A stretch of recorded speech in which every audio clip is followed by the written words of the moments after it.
Esame Lidle, čia yra Vilnius, Ukmergės gatvės galas, Fabijoniškių rajonas. Na ir čia darome gyčių kainų reidą. Taigi pradėsime turbūt nuo braškių. Braškės čia yra lenkiškos, jau pažiūrėjome. Lenkija.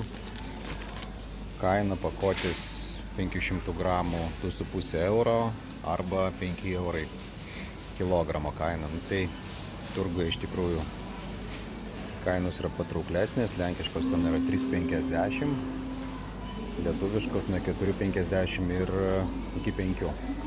Tai čia galėtumėt sutaupyti pirkdami Kalvarijų turguje. Šilalogės 250 gramų indelis. Irgi žiūrėjom Ispaniją. 7,80 už kilogramą akcinė kaina.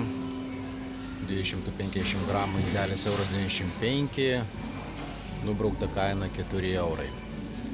Ekologiškos šilalogės yra iš Serbijos. Kilogramas yra beveik 16 eurų be 8 centų. Indelį 125 gramų, 1,99 €, be akcijos 2,50 €. Ir vėlgi ispaniškos šilalogės be akcijos.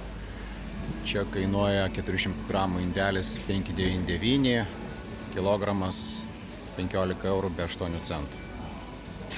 Ir dar žvaigždė. Žvaigždė yra trešnios. 1 kilogramo kaina yra 4,99 €, su kuponu 4,79 €. Nežinau, kuponą reikia tik tai pasižiūrėti. Nuo 6 iki 9 dienos. Trešnės tokios, sakyčiau, vidutinio dydžio. Apysveikės, bet reikėtų pasirankioti.